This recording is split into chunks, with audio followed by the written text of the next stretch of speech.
오늘 우리가 사사기 2장에 있는 말씀을 읽었습니다.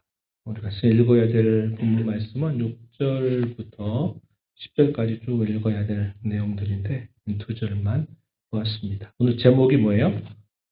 영향력이라고 이렇게 제목을 붙여봤습니다. 사사기는 사사시대에 대한 기록을 우리에게 전달해주는 성경입니다. 이 사사시대 가장 쉽게 풀면 무슨 뜻이냐? 사사들이 다스렸던 시대다. 사사 12명이 등장하죠.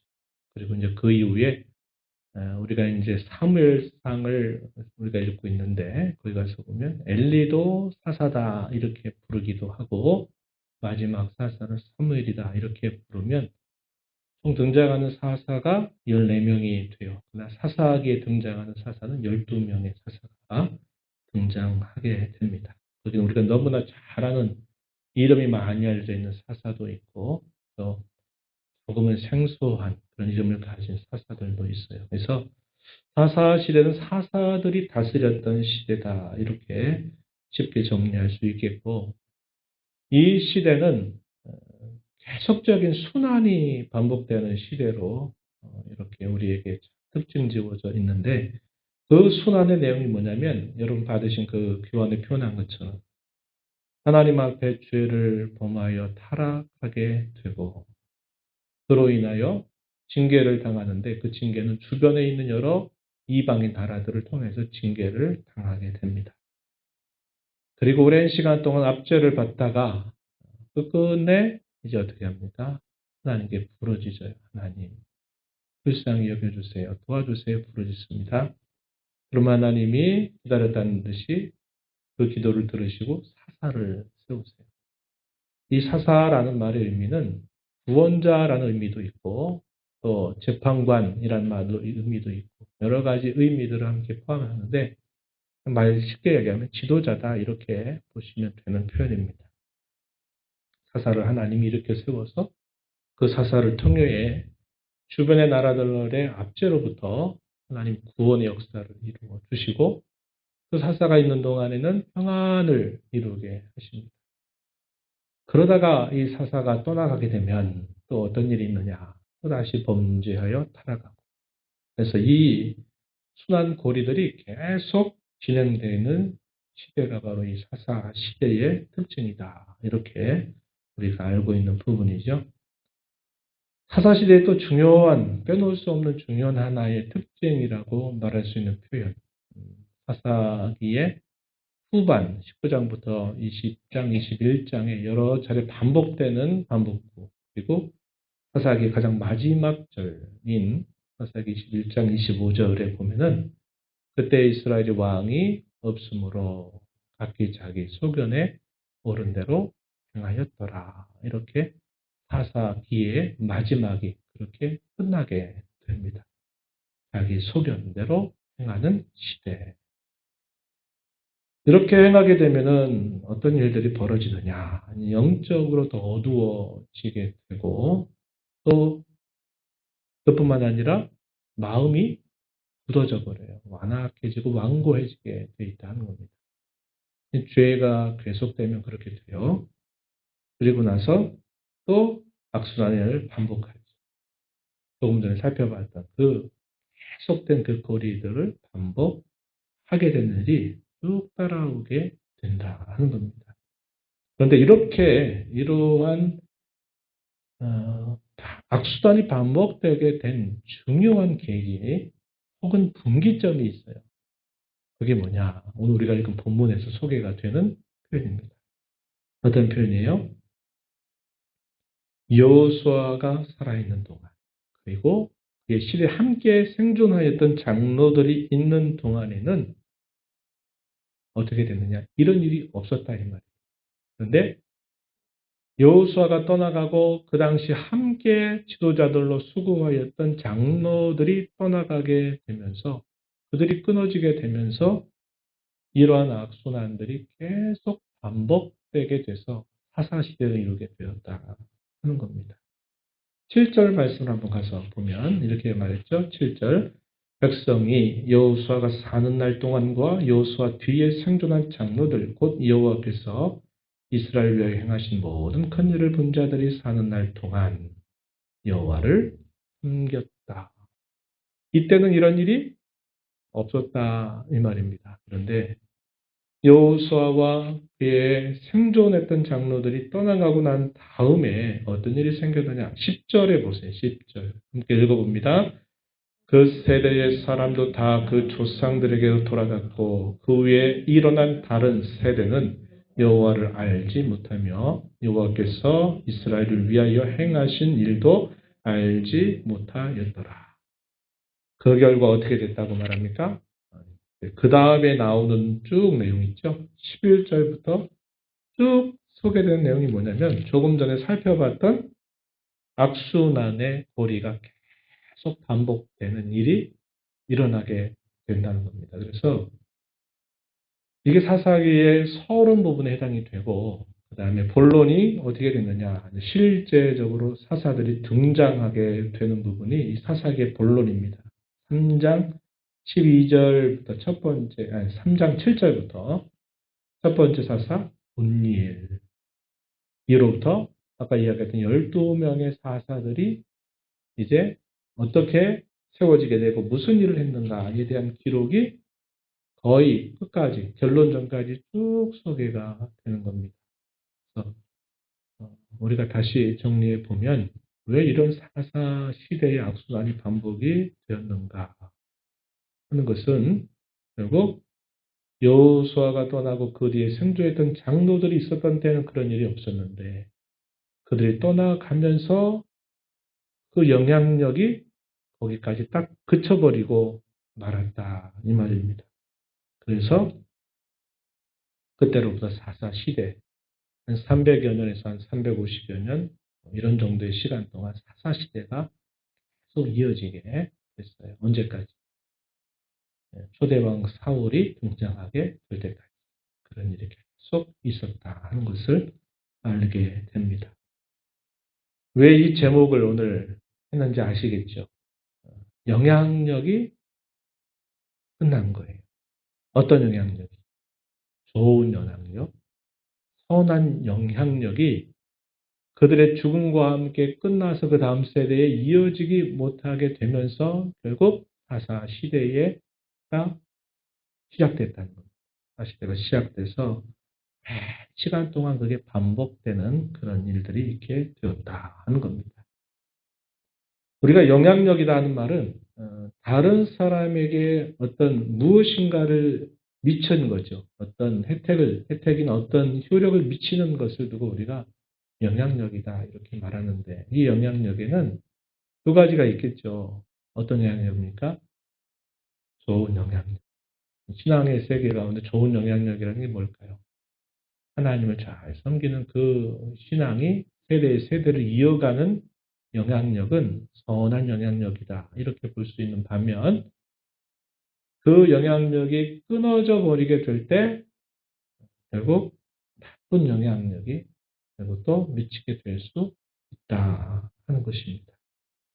사사 시대는 바로 이 여호수아와 그 뒤에 생존한 장로들의 죽음이 하나의 분기점이 되고 계기가 되어서 그들이 섬겼던 그 신앙이 끊어지면서 선한 영향력들이 사라지게 되면서 결국 이 사사 시대가 시작되었다 하는 겁니다.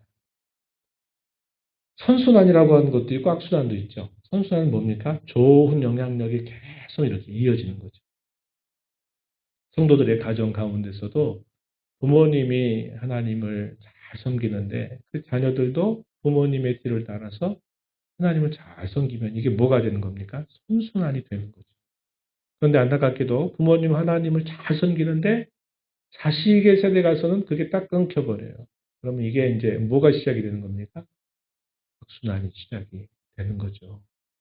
이런 일이 생기면 안 된다 하는 마음을 가지고 오늘 우리도 이 자리에 또 나오신 줄로 알아요. 그죠? 네. 그래서 이런 영향력에는 선한 영향력, 나쁜 영향력이 있고 이런 영향력에 따라서 선순환이 이어지는 경우도 있고 그것이 끊어져서 악순환이 계속 반복되는 경우도 있다 하는 겁니다. 우리는 우리는 어떤 역할을 할 사람들이냐? 내가 있었던 그 자리에 반드시 영향을 끼치게 돼 있어요. 에이, 제가 뭘요? 뭐, 저 같은 사람인데, 영향이 반드시 남게 돼 있어요. 하나님 그런 자리로 세우셨다, 이 말이에요. 내가 태어나서는 가난하기처럼 부모의 돌봄을 받다가, 또 이제 사회 책임 있는 나이가 되고, 어른이 되면, 어른의 자리가 바로 그런 자리라, 이 말이에요. 영향을 그동안 받고 살았지만, 이제는 또 영향을 끼치는 그런 자리에 서게 된 거죠. 그럴 때 그 영향이 좋은 영향력이 될 수도 있고, 안타깝게 나쁜 영향력이 될 수도 있고, 또 바란 대로 선순환을 이루게 되는 것도 있고, 그렇지 못한 악순환을 이루게 되는 경우도 있다 하는 겁니다. 우리가 살게 된 그 자리, 하나님이 우리의 인생에 세워준 그 자리가 내가 원하든 원치 않든 반드시 그 영향력을 끼치게 되는데, 그렇다면 우리의 인생에 내가 어떠한 것을 남기고 떠날 것인가 하는 것을 우리는 늘 생각할 수 있어야 되겠죠. 지난번 우리 국종 집사님 형부가 돌아갔을 때 입관식에서 그 말씀을 나눴어요. 히브리서 11장 13절 이하로부터 16절 말씀을 나눴는데, 히브리서 11장은 믿음장으로 알려져 있어요. 믿음에 관한 한 족장 이전부터 족장들, 그리고 족장 이후에 선지자들, 심지어는 이 히브리서가 기록되고 있는 그 당시 1세기 당시까지 믿음으로 산 여러 사람들, 이름이 알려져 있는 사람도 있고 알려지지 않았지만 그 믿음으로 살았던 사람들의 여러 목록들, 그들의 모습이 표현이 되어 있습니다. 어떤 것 중심으로 기록이 되어 있느냐? 믿음을 가치로 남기느냐? 그렇지 않느냐로 그것이 기록되고 있다는 겁니다. 우리 사람들은 좀 많이 배우면 똑똑해서 그게 다른 사람과 큰 차이를 가지는 것처럼 보이고, 남보다 소유가 많으면 재산이 많으니까 그래도 그렇지 않은 사람에 비해서 굉장히 큰 차이를 보이는 것처럼 생각합니다. 얼굴이 예쁘고 사회적인 명예와 지위가 있으면 또 그것이 그렇지 않은 사람에 비해서 큰 차이를 가져온다고 우린 그렇게 생각하고 싶어 해요. 그러나 우리 인생을 주신 하나님은 그런 게 아무 소용이 없다 이 말이에요. 하나님이 명예도 주시고 생명도 주시고 재물도 맡겨주시고 그 모든 일들의 주권자가 하나님이신 그분은 사람을 볼 때 한 가지 본다 그랬어요. 그게 뭐냐? 그가 하나님을 진실하게 믿는 신앙이 있느냐? 그렇지 않느냐? 그가 그 신앙에 따라서 살아가는 삶이 있느냐? 그렇지 않느냐? 하는 것이 하나님이 보시는 사람의 가장 큰 가치라는 것을 우리는 알게 된다 그 말입니다. 하나님이 돈이 없는 분이 아니고 하나님이 명예가 없는 분이 아니고 우리 사람과는 다른 분이잖아요. 하나님이 우리 사람을 볼 때 참된 믿음의 삶이 가장 큰 가치로 하나님이 여기고 계시다 하는 것을 보게 된다면, 우리가 이때가 인생을 살다가 남길 때 무엇을 남길 것인가, 어떤 영향력을 우리가 남기고 갈 것이냐 할 때는 참 믿음의 삶을 남기고 살아야 된다 이 말이죠. 그러기 위해서 오늘을 어떻게 살아가는 게 중요합니다. 그렇죠? 오늘 어떻게 살아야 될까? 그것이 우리에게 주어진 아주 중요한 일입니다. 오늘 말씀을 통해 몇 가지를 어, 생각하면서 우리가 오늘을 이렇게 살아가자고 말씀을 나누고 싶은 거예요. 뭐라고 표현했느냐? 10절 말씀에서 반복되고 있는 두 가지 표현이 등장하죠. 10절 읽었던 말씀 10절에 보면 뭐라고 표현을 했냐면 알미라고 하는 표현이 두 번 등장하죠. 그 후에 일어난 다른 세대는 여호와를 알지 못했다. 또 여호와께서 이스라엘 위에 행하신 일도 알지 못하였다. 여호수아와 그리 생존한 장로들이 떠나가고 난 그 다음 세대에는 알지 못하고 알지 못했다. 이렇게 표현을 했습니다. 알아야 된다는 거죠. 뭘 알아야 되느냐. 여기 보니까 여호와 하나님이 누구이신가를 알아야 된다. 그 하나님이 자기 백성, 오늘 우리를 위하여서 행하신 일이 무엇인가를 알아야 된다는 거예요. 신약성경 가운데 이 알을 아주 강조하는 서신서가 하나 있어요. 그게 어디냐면 베드로후서입니다. 예수 그리스도를 아는 것 대단히 중요하다고 계속 강조해요. 베드로 사도가 편지를 쓰게 될 때 그 당시의 세대는 여러 고난과 어려움이 많았던 때였어요. 그 성도들 향해서 편지를 쓰면서 알아야 된다. 누구를? 하나님 혹은 예수 그리스도를 알아야 된다. 이것을 대단히 강조해 줍니다. 여기서도 알지 못했다 라고 말하면서 이 알미 대단히 중요하다. 무엇을? 여호와 하나님 누구이신지, 그분이 우리를 위해서 무슨 일을 행하셨는지를 우리는 계속 알아야 된다 말이죠. 알아야 된다. 7절로 한번 가볼까요? 7절 가서 우리가 읽었던 말씀으로 가서 한번 보세요. 7절에 끝부분에 이렇게 말했습니다. 곧 여호와께서 이스라엘을 위하여 행하신 모든 큰 일을 본 자들이 사는 날 동안에 뭐 했다? 여호와를 섬겼다. 이렇게 말합니다. 같은 하나의 문단 안에 있어요. 그죠? 있는데 7절에서 뭐라고 표현했어요? 숨겼다라는 말을 사용했고 10절에서 뭐라고 표현해요? 몰랐다. 그렇죠. 알지 못했다. 이 말은 섬겼다라고 한 이 말과 알았다 이 말이 의미상 같다 이 말입니다. 같다는 거예요. 그러니까 여기서 안다라는 게 우리가 늘 이런 안다라고 말할 때 많이 들어보셨겠지만 그냥 내가 몰랐던 어떤 정보를 아는 그런 의미를 말하는 의미 아니라 이것은 관계적으로 알고 인격적으로 알고 경험적으로 안다라는 말을 사용하고 있다고 했어요.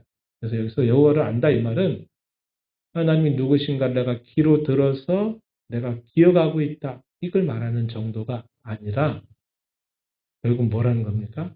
그 알미 어디로? 섬김으로 나타나는 것을 여기서 안다 이렇게 표현하고 있는 말이 되는 거죠.